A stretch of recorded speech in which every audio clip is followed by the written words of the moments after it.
Hi HCGers, HCG Berry Babe, and I got a hat on because I got a bad case of bedhead. I put some lipstick on just to give me a little color, but there's something, isn't there something about putting lipstick on a pig? You can dress it up, but you can't take it to town or something like that. I don't know. Surgery was yesterday. I'm alive and kicking. You see my marks? I've never come out of surgery with marks before. All the time he's done some different things on me, and so I had the girls lifted, and he must be marking from. It was nice at least to have some collarbones for him to mark from. That has not always been the case. And then where to point things, he had his little. He always draws. He's got different markers, and so excellent surgeon. My primary calls him an artist, and he really is good. Um, I'm sore, very sore. The nurse told me that because I'm just concerned. I've always had big boobs. I've been a big girl. I'm 5'8".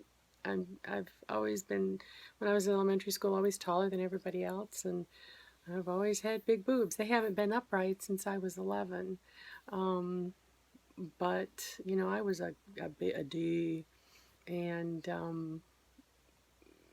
so he was hoping he'd get me to a C, but I don't know. So, well, I don't know. We'll see. I don't, at my age, I don't think I want implants. I can always pad a bra, but I really don't want huge bazoombas up under my neck, under my chin, sitting there, like.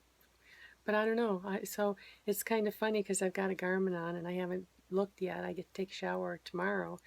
And usually when I have a bra on, it feels like, when your bra is too tight, you put on weight and your bra is too tight. I'm sore, um, but usually the bulk of it is at the bottom and it's pulling on me. And now the bulk is up a little higher. It's like I just can't fathom. I had a dream um, just before I woke up. One of the times I'm on Oxy, so I'm just floating a little bit. Um, and I have a friend who had to have a double mastectomy and had her had restoration done. She's in her low 70s, and she chose round instead of tear shaped because she didn't want to have drains. That's one of the not fun parts of plastic surgery.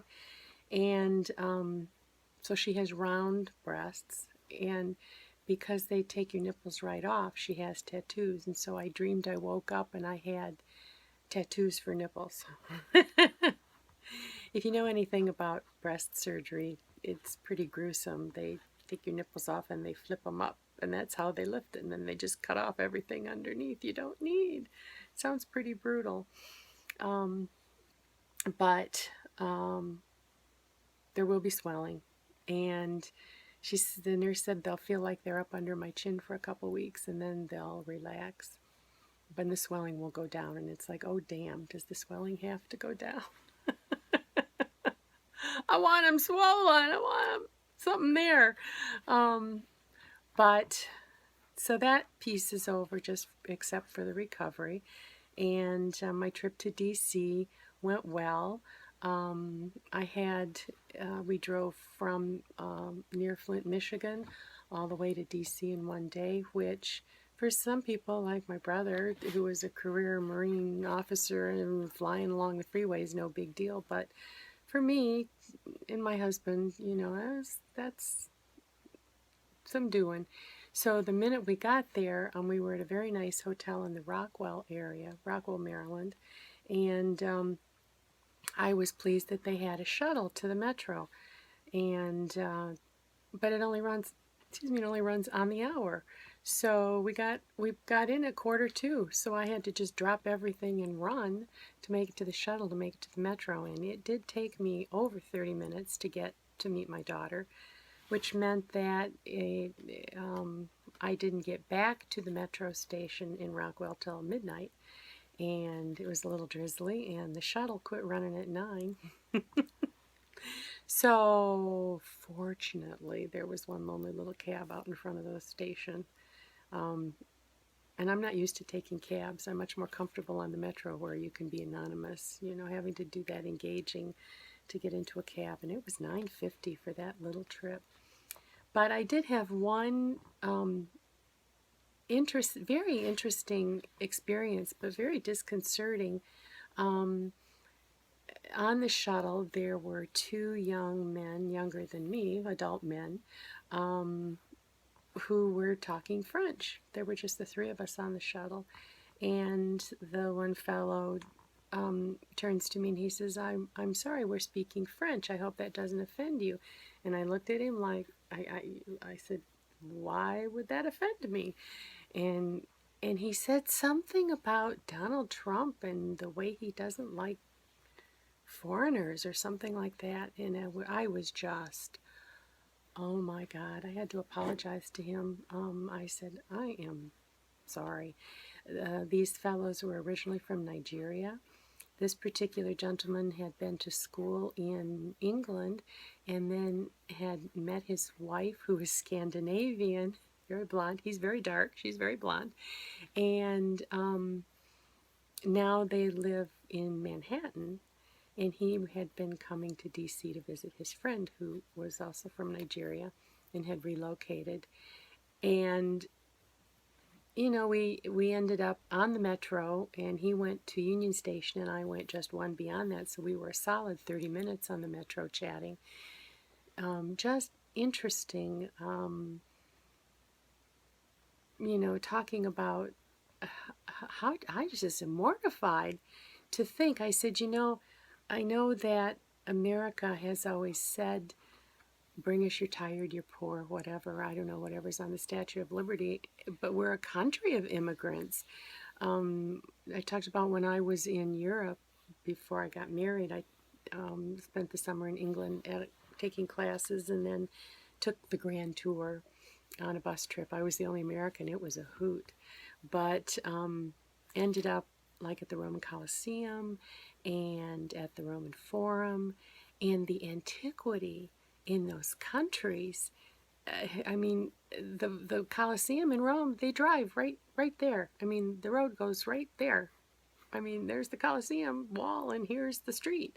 And here, you know, we're 200 years old, and we think we're hot shit. And so I said, but you know, we say, I mean, everybody here came from someplace else except the Native Americans. I said, we didn't treat them very well. Look what we did to them. And look what we've done to the blacks, you know, with the slavery. And look what we did to the Japanese, you know, and now we're doing it to the Muslims. I said, we speak a good, you know, we talk a good game, but our actions suck. So I just was really, you know, we ended up talking a little bit about race and that sort of thing. And I have, excuse me, two daughters that were adopted as babies from Guatemala. So they're both very Hispanic, actually very Indian looking. My oldest one looks kind of Native American with the chiseled features. And they're 22 and 25 now. And I said, and my husband is blonde haired and blue eyed. I said, we have three brown eyed girls in our family, and he has blue eyes, but we still love him. So, you know, just showing him that we were kind of an international family as well. So I met my daughter, who is just barely 5 foot and a little jock. She is at school at Gallaudet University, which in DC is in the northeast, which is not too far from Howard University. Neighborhood's not that great at all. And she had a favorite pizza place she wanted to take me to, and my husband was too tired. He just collapsed at the motel. And she's walking me and walking me and walking me, and we end up going past a restaurant that I had actually picked out the last time I was there and figured we'd take the subway to. No, we walked it. She met me at the tube station. But it turned out to be, I didn't eat, it turned out to be one of those, I said, that's a very metro kind of a pizza. Super, super thin crust. It was very rectangular. And they had it in a box. She says, well, the box is recyclable. And it was just a real experience. But the streets, this would have been Saturday night, and the streets were teeming, and all kinds of people were out. And she's very athletic. She skydives and scuba dives and rock climbs, and that's one of her jobs is the rock climbing wall and the high ropes course. She's a lifeguard. Was on swim team. She's going to be on the soccer team, and she's decided she wants to pole vault. What the hell? She's not even 5 feet tall. So, but she loves her sports. But she's very small, and she used to have this gorgeous, gorgeous, dark, heavy Indian hair. But the pool chemicals burned it off, so she has it very short now, and she's very big in the shoulders because she's a swimmer, and she's always been able to. The boys in elementary school just used to stand there with their jaws dropped because she could just go up, when they have to climb the wall. She would just go doop, doop, doop, doop, doop, and up she'd go. So she's very savvy. I have to give her credit. She walks like she means business. And I said to her, you look like she's kind of Asian, Hispanic looking. I said, you look like you might know karate. She walks like, don't fuck with me. And she says to me, yeah, but you're like, she's treating me like a small town girl. And I said, well, you forget that when I was younger than you, I was bopping over Europe. I said, there was one time where I got separated from my group in Rome, and I had no idea the name of the hotel that we were at. That was a little bit dicey. But it's just funny how children perceive their parents in a different way. But she was able to put me on a bus, thank goodness, that took me back to Union Station, and which made it a shorter way for her to go home. And then we had the long trip home. So, and then I had a short day to get ready, and then my surgery had to be an hour and a half away at 5:30 in the morning. So you don't really get to think about it a whole lot. I had usually done HCG right up until the day of surgery, but I had stopped early this time, and I did not do well. I did not do P3 at all. I did not do P2 in DC. I ate like I was a normal thin person, and I was pretty miserable for it.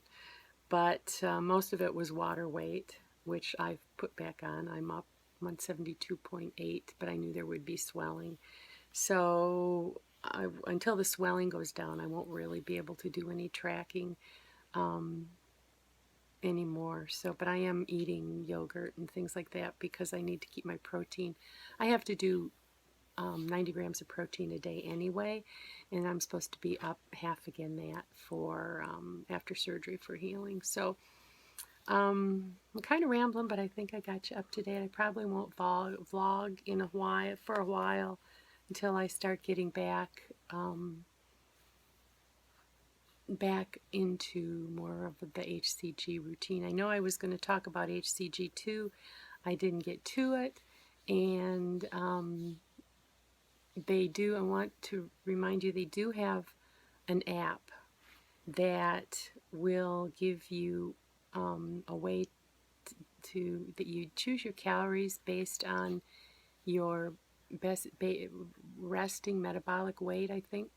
And they have a way to calculate it there, and they also have a calculator for your protein, how to tell the ratio of, I think it's like gram weight to calories. And they also have a calorie counter for 100 grams of the different meats. And the big thing is to keep your carbs under 30. And those were the big differences. So picking your protein based on calories, and you pick your calories based on 40% of your daily calorie ratio, the daily, what it would take to maintain your weight. And as you lose weight, then that amount would drop and you would eat less and less.